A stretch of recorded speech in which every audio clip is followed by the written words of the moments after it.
Feynman once said that physics is like sex. Sometimes something useful comes from it, but it's not why we do it. And but it's brilliant. So there is a big insight there. This is it's not that art is useless. It's just the utility of art is completely orthogonal to why you do it. So the meaning of the art is really not to help the living. We like to help the living, right? But it's so it's a very nice side effect. But what we want to do with the art is to capture what it's like. We want to capture a conscious state. That's the actual meaning of it. And in some sense, philosophy is at the root of all this. I think it's reflected in a way in one of the founding myths of our civilization, the Tower of Babel. This is the attempt to build this cathedral.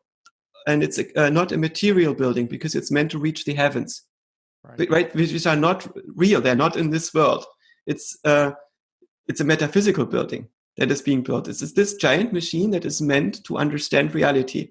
And you get to this machine, this truth God, this thing that tries to understand what's going on by using people that work like ants and contribute to this. And it's not about your ego. It's not about the gratification that you get from people for contributing to it. It's not for this thing that doesn't care about you. It doesn't give meaning to your life. It doesn't reward you for your insecurities and the toil of your existence, right? It's really just a machine.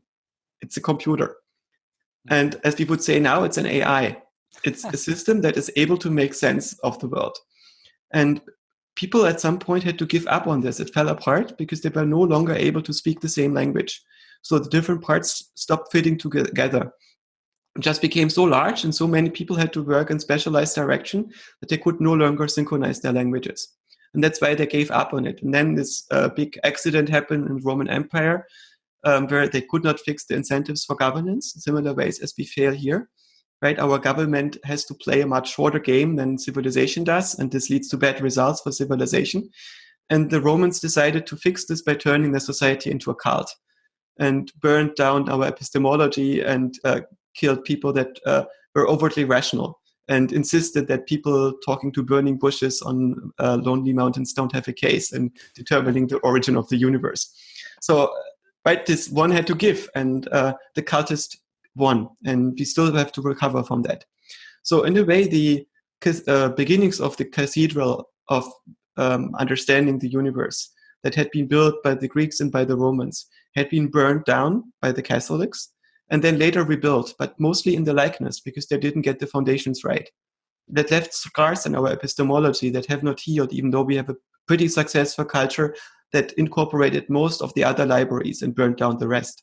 Right? So we are the ones that are left over on this planet in a way. In our libraries, we can read everything that there is to read at the moment. We just often cannot translate it.